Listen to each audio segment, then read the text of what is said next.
Thank you, Mr. Vijay, for being with us today. It's a pleasure having you. In the time we are seeing an improvement on the risk appetite, the Dow Jones, S&P 500 are increasing, even the European indices are increasing, but oil is not impacted positively, while it was impacted overall, especially for the banking sector. Why the oil is still retreating despite some risk appetite? We are seeing quite a divergence in all asset classes. We saw gold moving above 2000. We have seen oil fall on almost $10 in a week.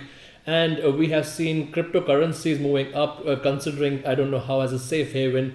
But at the same time, we have seen equities not taking a dip. There is a lot of safe haven buying, there's a lot of panic in the market. Equities somehow are holding up, and it's quite strange to see that. Equities most likely should be continuing the path on the downward thing, or oil should take a recovery, but either one has to go in hand. The divergence can't stay for too long. However, oil has different reasons also for falling. We are seeing that the demand is reducing year on year, and this year being no different. The OPEC Plus has been very clear they are not going to be reducing any more cuts. So the idea is that the oil has a different segment of problems also, but of course the main underlying problem still is the banking sector, and it should impact all the asset classes equally as such.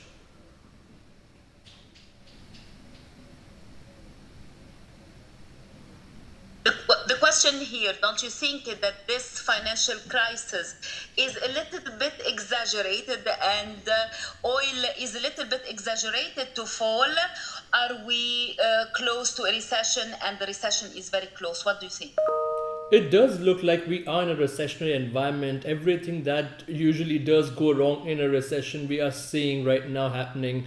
We are seeing run on banks. We have seen inflation numbers still not coming down. All pretty much all the Fed, the ECB, and all other central banks in the world are in a fix because they cannot, even if they stop increasing the interest rates, they definitely cannot reduce interest rates and let inflation go back above 7%. So all these factors put together, yes, the markets are a little exaggerated for oil, but the markets have somehow been quiet on the equity side, and that is quite surprising to see. So it doesn't look like the rest of the markets besides oil are exaggerated. It does look like the calm before the storm.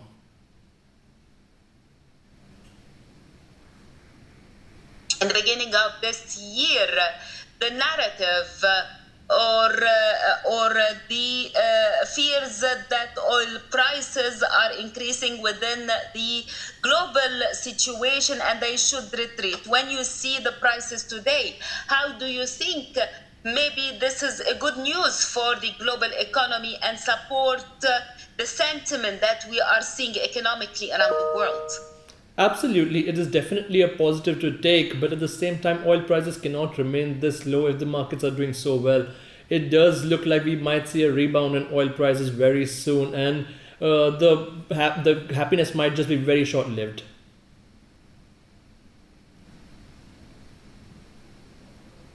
Do you think that looking at the WTI at the level of $65 will push the US to increase their SPR again? They will definitely be increasing the SPR. The shale production also will go on a halt. Anything which goes below $60, it becomes really expensive. Them for the shale oil. So it definitely SPR is the increase is definitely on the cards.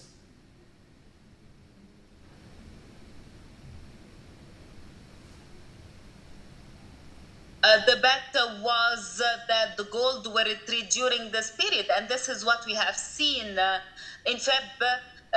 Retreats to 1,950. Now we also reached 1,800. Now there was the black swan, and we have seen this rally on gold. Do you think that this rally will continue?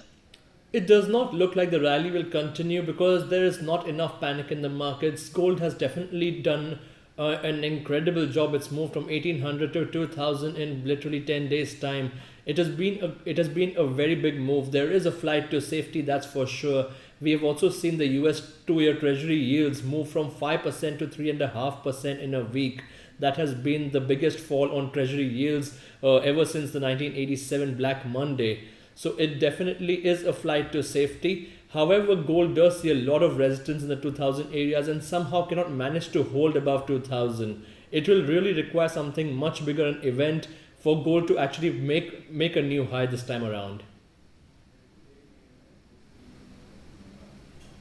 As we are waiting the Fed meeting during this week, what is the most important for gold, the US dollar movement or the bond yields? Well, the FOMC is definitely the most important event for the week. قطعا الحدث And there is no doubt that the FOMC will be the most awaited event, not just for this week and probably for the rest of the year as well. It is the FOMC which can be a very, very big event. If we do see a 50 basis points hike, it would be a completely different market, and the market is expecting a 25 basis points. However, if we do see a no rate hike, which Goldman Sachs is expecting, well, we will be in a different era altogether.